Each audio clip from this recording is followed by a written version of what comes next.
ಈಗ ಸಿದ್ದರಾಮಯ್ಯನವರ ವಿರುದ್ಧ ತನಿಖೆಗೆ ಅನುಮತಿ ಕೊಟ್ಟಿದ್ದಾರೆ, ಇವತ್ತು ನೀವು ಹೋರಾಟ ಮಾಡ್ತಾ ಇದ್ದೀರಿ. ಓಕೆ, ತನಿಖೆಗೆ ಅನುಮತಿ ಕೊಟ್ಟಿದ್ದು ತಪ್ಪು ಅಂತ ಯಾಕೆ ಹೇಳ್ತಾ ಇದ್ದೀರಿ? ನೋಡಿ, ಮೊದಲನೇದಾಗಿ ನಾನು ಹೇಳೋದೇನೆಂದರೆ ರಾಜ್ಯಪಾಲರನ್ನ ನಾವು ಗೌರವಿಸ್ತಾ ಬಂದಿದ್ದೀವಿ. ಅವರು ಒಂದು ಸಂವಿಧಾನಿಕ ಹುದ್ದೆಯಲ್ಲಿದ್ದಾರೆ. ಆದರೆ ನಮ್ಮ ಗಣತಂತ್ರ ರಾಜ್ಯಪಾಲರಿಗೆ ನಾವು ಒಂದು ಮೊದಲ ಅಭಿನಂದನೆ ಸಲ್ಲಿಸ್ತೀವಿ ಆ ಸೀಟಿಗೆ.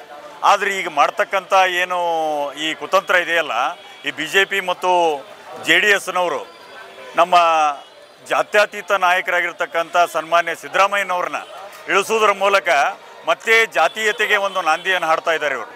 ಇವತ್ತು ಸಂವಿಧಾನದ ಮೂಲಕ ನಾವೆಲ್ಲರೂ ಸಮಾನವಾಗಿ ನಾವು ಬದುಕ್ತಾ ಇದ್ದೀವಿ. ಮತ್ತೆ ಮೊದಲನೆಯದ ಪದ್ಧತಿಯನ್ನು ತರಲಿಕ್ಕೆ ಇವರೊಂದು ಹುನ್ನಾರವನ್ನು ನಡೆಸಿದ್ದಾರೆ. ಹಾಗಾಗಿ ಇದು ಏನೂ ಆಗಲ್ಲ, ನಮಗೆ ಗೊತ್ತಿದ್ದ ಮಟ್ಟಿಗೆ ಏನೂ ಆಗಲ್ಲ. ಸುಮ್ಮನೆ ಅವರ ಒಂದು ತೇಜೋವಧೆ ಮಾಡ್ತಾ ಇದ್ದಾರೆ. ಯಾಕಂತ ಹೇಳ್ಬೇಕಂದ್ರೆ ನಾವು ಸರ್ಕಾರಕ್ಕೆ 3 ಎಕರೆ ಜಮೀನು ಕೊಟ್ಟಿದ್ದೀವಿ, ಅವರು 14 ನಮಗೆ ಪ್ಲಾಟ್ ಕೊಟ್ಟಿದ್ದಾರೆ ಅಷ್ಟೇ. ಮತ್ತೇನು ಇದರಲ್ಲಿ ಅವರು 30 ವರ್ಷ 40 ವರ್ಷ ಸುದೀರ್ಘ ರಾಜಕೀಯದಲ್ಲಿ ಇನ್ನೂ ತಾವು ಮಾಧ್ಯಮದಲ್ಲಿ ನೋಡಿದಿರಿ, ಅವರ ಅಣ್ಣತಮ್ಮರು ಇನ್ನೂ ಮೊದಲ ಸ್ಥಿತಿಯಲ್ಲೇ ಇದ್ದಾರೆ.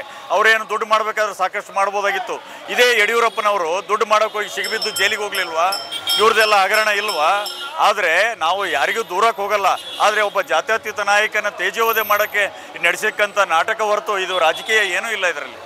ಈಗ ಕುಮಾರಸ್ವಾಮಿ ಅವರು ಹೇಳಿದ್ದಾರೆ ಸಿದ್ದರಾಮಯ್ಯ ರಾಜೀನಾಮೆ ಕೊಡಬೇಕು, ದಾಖಲೆ ಇದೆ, ಬಿಡ್ತೀನಿ ನೀನು ಅಂತ. ಬಿಡ್ಲಿ, ಪರವಾಗಿಲ್ಲ, ಸ್ವಾಗತ ಮಾಡ್ತೀವಿ ನಾವು. ಮಾಜಿ ಮುಖ್ಯಮಂತ್ರಿಗಳಾದ ಕುಮಾರಸ್ವಾಮಿ, ಕೇಂದ್ರ ಸಚಿವರು, ನೀವು ಮಾಡ್ರಿ ರಾಜಕೀಯ. ನಿಮಗೂ ಈ ಹಿಂದೆ ನಾವು ಬೆಂಬಲ ಕೊಡಲಿಲ್ವಾ?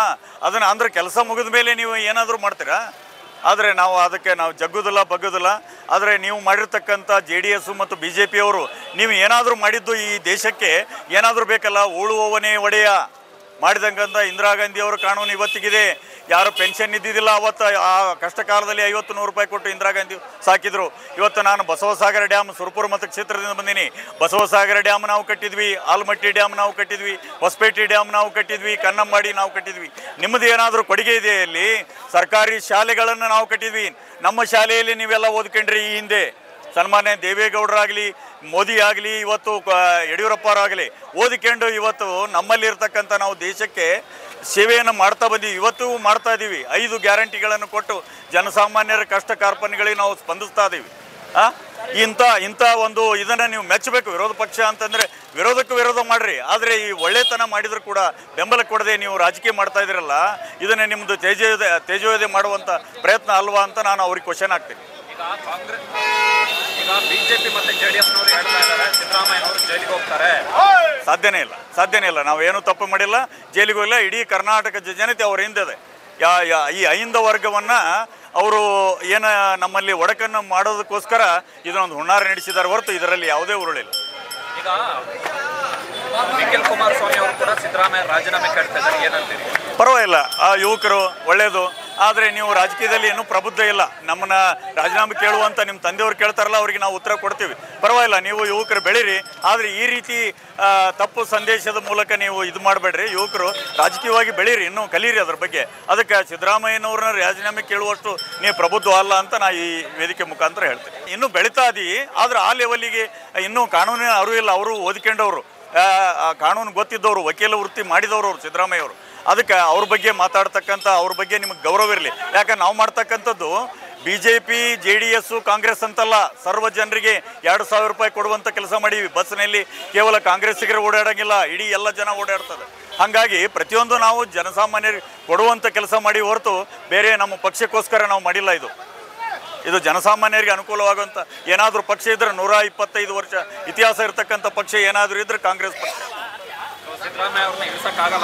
ಇಳಿಸೋಕ್ಕಾಗಲ್ಲ, ಸಾಧ್ಯನೇ ಇಲ್ಲ. ಇಳಿಸಿದ್ರೆ ಇದು ಮತ್ತೆ ಮುಂದೆ ಭಾಳ ಇದು ರಾಜಕೀಯ ಧ್ರುವೀಕರಣ ಆಗ್ತದೆ, ಎಲ್ಲ ಪಕ್ಷಗಳಿಗೆ ಡ್ಯಾಮೇಜ್ ಆಗ್ತದೆ. ಅಂಥ ಮಹಾನಾಯಕ ಡಾಕ್ಟರ್ ಬಾಬಾ ಸಾಹೇಬ್ ಅಂಬೇಡ್ಕರ್ ನಂತರ ಜಾತ್ಯತೀತ ನಾಯಕ ಏನಾದರೂ ಈ ಕಲಿಯುಗದಲ್ಲಿದ್ದರೆ ಅದು ಸಿದ್ದರಾಮಯ್ಯ. ಅದು ಕರ್ನಾಟಕದ ಮುಖಾಂತರ ಅವ್ರು ರಾಷ್ಟ್ರ ಮಟ್ಟದಲ್ಲಿ ಹೋಗಿಲ್ಲ. ರಾಷ್ಟ್ರ ಮಟ್ಟದಲ್ಲಿ ಏನಾದರೂ ರಾಜಕಾರಣಕ್ಕೆ ಹೋದ್ರೆ ಇಡೀ ದೇಶ ಇವರಿಂದ ಇರ್ತದೆ ಅಂಥ ರಾಜಕಾರಣಿ.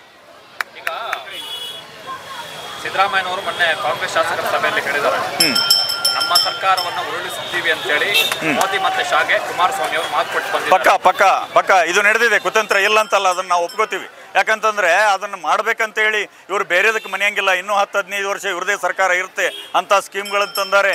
ಆ ಉದ್ದೇಶಕ್ಕೋಸ್ಕರ ಇವ್ರನ್ನ ಈ ರೀತಿ ಮಾಡಿ ಈ ರೀತಿ ಮಾಡಿ ಹಿಂಬಾಗಿಲಿನಿಂದ ಮಾಡಿದಂಥ ಕುತಂತ್ರ ಅವರು ಈ ಹಿಂದೆ ನಮ್ಮ ಸರ್ಕಾರ ಬೆಳೆಸಿ ಹೋಗ್ಲಿಲ್ವಾ? ಆ ರೀತಿ ಮಾಡಬೇಕಂತ ಹುನ್ನಾರದಿಂದ ನಡೆಸ್ಯಾರ ಹೊರತು ಮತ್ತೆ ಇದರಲ್ಲಿ ಯಾವುದೇ ಹುರುಳಿಲ್ಲ. ಈಗ ಮೋದಿ ಶಾ ಏನಾದರೂ ಕೈ ಹಾಕಿದ್ರೆ ಸಿದ್ದರಾಮಯ್ಯ ಅವ್ರ ಸರ್ಕಾರ ಬೀಳುತ್ತಾ? ಸಾಧ್ಯನೇ ಇಲ್ಲ. ಅವ್ರನ್ನ ಮೆಟ್ಟಿ ನಿಲ್ತಕ್ಕಂಥ ನಾಯಕತ್ವ ನಮ್ಮ ಸಿದ್ದರಾಮಯ್ಯನವ್ರಿಗಿರ್ತ. ಅದು ಸಣ್ಣ ಪುಟ್ಟ ಟಗರಲ್ಲ, ಅದು ಎಲ್ಲ ಅನುಭವ ಮಾಡಿದಂಥ ಟಗರ ಐತೆ ಅದು.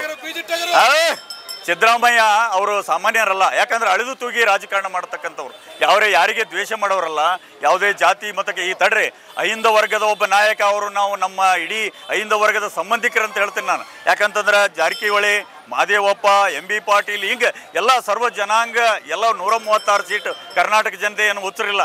ನೀವು ಹಿಂದೆ ಆಡಳಿತ ಮಾಡಿದಿರಲ್ಲ, ನಿಮ್ಮನ್ನ ಯಾಕೆ ಮನೆ ಕಳಿಸಿದ್ರು ಅದನ್ನ ಅರ್ಥ ಮಾಡ್ಕೋರಿ. ಜನಸಾಮಾನ್ಯರು ಕೆಲಸ ಮಾಡ್ರಿ ನೀವು. ಕರ್ನಾಟಕದಾಗ 136 ಸೀಟ್ ಕೊಟ್ರಲ್ಲ, ಮತ್ತೆ MP ಒಳಗೆ ನಾವು 1 ಸೀಟ್ ಇತ್ತು, ಅದು 1 ಸೀಟ್ ಹೋಯ್ತು ನಮ್ಮದು. ಯಾರು DK ಸುರೇಶ್ ಅವ್ರದ್ದು. ಮತ್ತೆ 10 ಸೀಟ್ ಗೆದ್ದೀವಿ. ಯಾಕೆ ಗೊತ್ತಾ? ನಾವು ಮಾಡ್ತಕ್ಕಂಥ ಒಳ್ಳೆ ಕಾರ್ಯಕ್ಕೆ. ಅದನ್ನು ನೀವು ಮೆಚ್ಕೊಂಡು ಬರ್ರಿ. ಅದನ್ನು ಬಿಟ್ಟು ರಾಜಕೀಯ ಮಾಡ್ತಾ ಇದ್ದೀರಲ್ಲ, ಅದು ನಿಮಗೆ ಶೋಭೆ ತರೋದಲ್ಲ. ಯಾಕಂದ್ರೆ ಮುಂದೆ ನೀವು ಪಕ್ಷವನ್ನು ಉಳಿಸ್ಕೋಬೇಕಾದ್ರೆ, ಇಲ್ಲಾಂದ್ರೆ ವಾಶ್ ಆಗ್ತೀರಿ ನೀವು. BJP JDS ಇಲ್ಲಿ ವಾಶ್ ಆಗ್ತೀರಿ ನೀವು ಕರ್ನಾಟಕದಲ್ಲಿ. Sir, Vijayendra Kumaraswamy combination work out ಆಗಲ್ಲ ಸಿದ್ದರಾಮಯ್ಯ ವಿರುದ್ಧ ಅಂತನ? ಅದನ್ನ ನಾವು ಹೇಳಲ್ಲ. ಅವ್ರ ಕಾಂಬಿನೇಷನ್ ಕೂಡ್ಕೊಂಡ್ಯಾರ, ಅವ್ರು ಲವ್ ಮಾಡ್ಯಾರ, ಅವ್ರು ಮಾಡ್ಕೊಂಡು ಹೋಗ್ಲಿ. ಅವ್ರ ಬಗ್ಗೆ ನಾವು ಹೇಳಲ್ಲ. ವಿಜಯೇಂದ್ರ ಅವರು ಇವರು ಈ ಹಿಂದೆ 40% ಎಲ್ಲ ನೋಡಿದ್ರಲ್ಲ, ನೀವೇ ಮಾಧ್ಯಮದವ್ರು ತೋರಿಸಿದ್ರಲ್ಲ, ಅದ್ರ ಬಗ್ಗೆ ನಾವು ಹೇಳಲ್ಲ. ಅವರು ಈಗ ಕೂಡ್ಕೊಂಡ್ರ ಹಿಂದೆ 2020 ಒಳಗೆ ಇದೇ ಯಡಿಯೂರಪ್ಪಗ ಸೀಟ್ ಕೊಟ್ಟಿಲ್ಲ ಅಂತೇಳಿ ಇಡೀ ನಮಗೆ ಎಲ್ಲ ಕೈಕಾಲು ಬಿದ್ದು ಕೇಳಿದ್ರು. ಮತ್ತೆ ಸರ್ಕಾರ ಬಂತು, ಹೌದಾ? ಇದೇ ಕುಮಾರಸ್ವಾಮಿ ಕೈ ಕೊಟ್ಟಾನಂತೇಳಿ ಇವತ್ತು ನೀವು ಕೂಡ್ಕೊಂಡ್ರಿ. ಅದು ನೀವು ಯಾವಾಗ ಅಗಲ್ತಿರೋ ಕೂಡ್ತಿರೋ ಅದು ನಿಮಗೆ ಬಿಟ್ಟಿದ್ದ. ನಾವು ನಮ್ಮ ಪಕ್ಷ, ನಮ್ಮ ಅಹಿಂದ ನಾಯಕರು ಇಲ್ಲಿ ಯಾವುದು ಪಕ್ಷಾತೀತವಾಗಿ ನಾವು ಮಾತಾಡಕ್ಕೆ ಇಚ್ಛಪಡ್ತೀವಿ. ಅಂದ್ರೆ ನೀವು ಹೇಳ್ತಾ ಇರೋದು ಈಗ ಯಾವುದೇ ಕಾರಣಕ್ಕೂ ಸಿದ್ದರಾಮಯ್ಯ ಸಾಧ್ಯ ಇಲ್ಲ. ಇಳ್ಸಕ್ಕಾಗಲ್ಲ. ಅದು ಮತ್ತೆ ಇಳಿಸಿದ್ರೆ ಇವ್ರದ್ದು ಬೇರೆ ಅದು ಮತ್ತು ಸುದ್ದಿ. ಯಾಕಂದ್ರೆ ಇಳ್ಸಕ್ಕಾಗಲ್ಲ. ಅಂತ ತಪ್ಪನ್ನು ನಾವು ಮಾಡಿಲ್ಲ, ನಮ್ಗೆ ಇಳ್ಸಕ್ಕಾಗಲ್ಲ.